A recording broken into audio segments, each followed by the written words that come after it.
আশ্বিন মাসে যাদের জন্ম, এই মাসে জন্ম হলে জাতক জাতিকা বিদ্বান, ধনবান, রাজপ্রিয়, সৎকর্মপরায়ণ, বহু বিত্তাদিযুক্ত, দাতা, গুণীগ্রাহী, বহু পুত্র ও ঐশ্বর্যযুক্ত হয়। প্রথম বয়সে স্বভাব নর্ম ও পবিত্র কোমল থাকবে। বয়সের সঙ্গে সঙ্গে প্রলুব্ধ হয়ে কূটবুদ্ধি সম্পন্ন হওয়া অসম্ভব নয়। জাতক জাতিকার চরিত্রে দুটি বিরুদ্ধ ভাব পরিলক্ষিত হয়। একটি নির্মল পবিত্র ভাব, অপরটি ইষ্টসিদ্ধ সিদ্ধির কূট অভিপ্রায়। এই দুটি জাতককে দুদিকে নেবার চেষ্টা করবে, কিন্তু জাতকের পক্ষে সুপথ ত্যাগ করে কুপথে থাকা সম্ভব হবে না। কেননা জাতকের ধর্মভাবই প্রবল, সে সহজে সুপথ ত্যাগে ইচ্ছুক হবে না।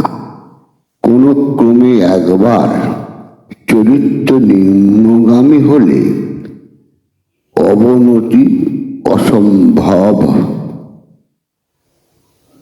যে কাজে দেশ ও দশের হিত সাধন না হয় এমন কাজ ভালো লাগবে। পরোক্ষ অতীন্দ্রিয় বিষয়ে আস্থা কম থাকবে। সে দৃষ্টান্ত কার্য রূপায়িত না করা যায় তাকে মানবে না।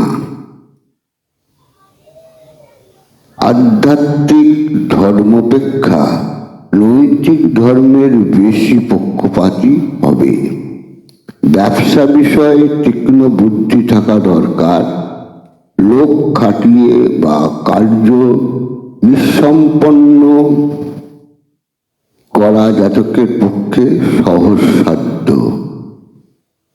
ঠকিয়ে নিতে কেউ পারবে না, কারণ সে খুব সতর্ক। শত বাধা বিঘ্ন নিজ প্রতিভা ও পটুত্বপন্নমচিত্তে অতিক্রম করে উন্নতির পথ অগ্রসর হবে।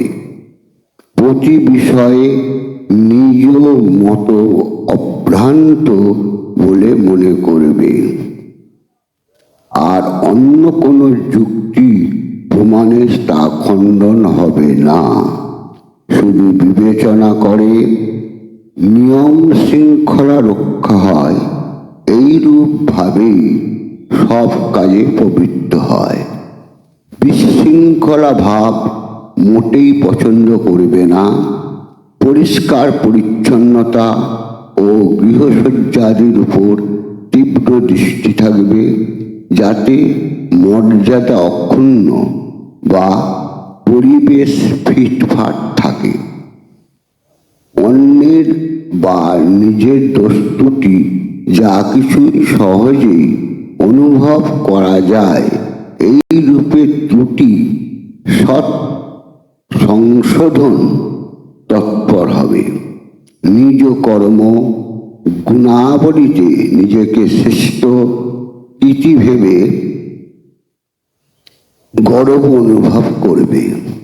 নিজ স্বার্থের দিকে ঝোঁক বেশি থাকবে। তা হলেও কাজকর্মে নির্মল পবিত্র ভাব বজায় থাকবে। ভালো মন্দ দুটি ভাব সর্বদা জাতককে আলোড়িত করবে। যদি নিজ স্বার্থে শ্লথ দৃষ্টি হয়ে কর্মময় জীবনে পরিচালিত হয়ে এবং তাতে সে জনপ্রিয় ও যশস্বী হবে। অধ্যবসায় সৎ সহকারী অবিরাম পরিশ্রম দ্বারা নিজের কাজকর্মের সুযোগ সুবিধে করে নিতে হবে। নিজ যোগ্যতা ও কৃতিত্ব বিকাশে কোনরূপ অপরের সহানুভূতি পাবে না। পারিবারিক অবস্থান ও অনুকূল নয়, এই কারণে মানসিক অশান্তি প্রায় লেগে থাকতে পারে। তাতে নিজ কাজকর্মের বিঘ্নস্বরূপ হয়ে দাঁড়াতে পারে ওই অশান্তি। সহনশীলতা ও অমায়িক ব্যবহারে সংসারকে অনুকূল রেখে অদম্য উৎসাহে প্রবল চেষ্টায় নিজ কর্মে উন্নতি সাধনে নিজ ভাগ্য নিজেকেই গড়ে নিতে হবে এবং স্বনির্ভর হয়ে জীবন পরিচালনের উপর বর্তমান ও ভবিষ্যৎ জীবনের সুখ দুঃখ নির্ভর করবে।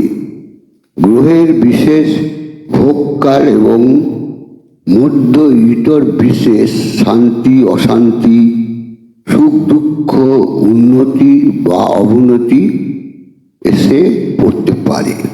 বুদ্ধিমান লোক এটাকে নীরবে সহ্য করে যাবে, বিচলিত হবেন না, কারণ গ্রহ ভোগকাল অন্তে আবার স্বভাবে পরিণত হবে।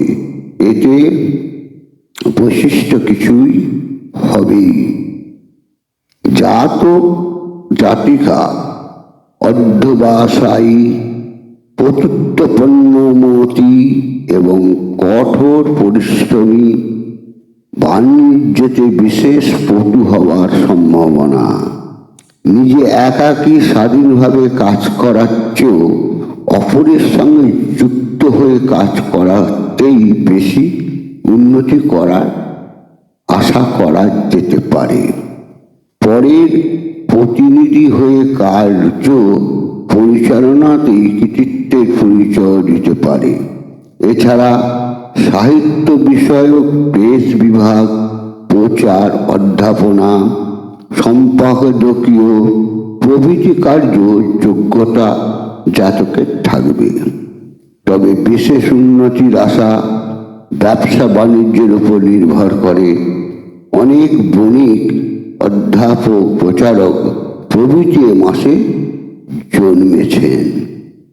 ভালো করে দেখে শুনে ও বিবেচনা করে নিজে প্রভৃতি অনুকূল গুণ ও প্রকৃতি সম্পন্ন এবং আপন বয়সের অনেক কম বয়সের জ্যৈষ্ঠ মাস, চৈত্র মাস জাত সুলক্ষণা পাত্রী বিবাহ করা দাম্পত্য জীবনের সুখময় হবার কারণ হয়। সংসার জীবনের অশান্তিময় হলে কোনো প্রকার উন্নতির আশায় থাকবেন না। কুখেয়ালি হয়ে অধঃপতিত হওয়া বিচিত্র নয়। তাই বিবাহ বিষয়ে বিশেষ সতর্কতা অবলম্বন করেই তা করা উচিত, যেন স্বামী স্ত্রীর মধ্যে ভিন্ন প্রকৃতির কেউ না হয়। মেয়েদের পক্ষে নিজ জন্মরাশির বিরুদ্ধ মাসে যারা জন্ম নেয় এবং নিজের বয়সের চেয়েও যার বয়স একটু বেশি এমন গুণী সুন্দর পুরুষকে বিবাহ করা উচিত। শুক্ল কিংবা কৃষ্ণপক্ষের প্রতিপদ অষ্টমী যার জন্মতিথি, মাস যেটাই হোক না কেন, আর যার জ্যৈষ্ঠ আশ্বিন মাঘ মাসে জন্ম মাস, তার সঙ্গে স্থায়ী মিত্রতা হবে। স্বাস্থ্য খুব ভালো থাকবে, রোগ পীড়া বিশেষ কিছু হবে না। যদি কখনো সামান্য কিছু হয়, পরে তা সহজেই আরাম হবে। তবে অজীর্ণ, পেটের ব্যথা সমূহ এবং মূত্রাশয় অন্তঃসম্বন্ধ রোগের মাঝে মাঝে আশঙ্কা আছে। এই বিষয়ে সতর্ক থাকা দরকার।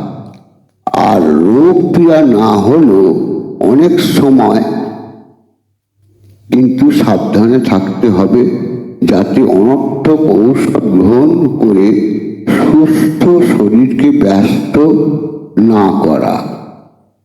মোটের উপর নিয়ম অনুযায়ী হয়ে নিয়মিত আহার বিহার করলে স্বাস্থ্য ভালো থাকবে।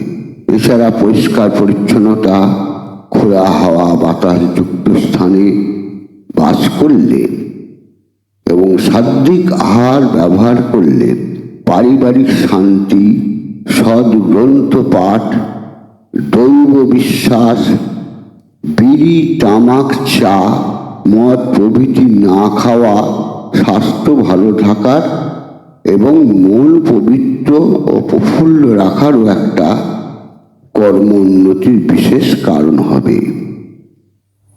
রত্ন বা ধাতু এদের ব্যবহারযোগ্য। সব ফিকে দুর্বার রং, উজ্জ্বল চকচকে বা রূপোর রং প্রীতিপদ ও মঙ্গলদায়ক হবে। মুক্তা, হিরে, পান্না এবং পুষ্পরাজ ধারণে স্বাস্থ্য ভালো এবং মন ভালো থাকবে এবং শ্রীবৃদ্ধি সাধন হবে। তবে কোনো ভালো জ্যোতিষকে দিয়ে একবার পরীক্ষা করে নিয়ে পড়া ধারণ করা উচিত হবে। নমস্কার।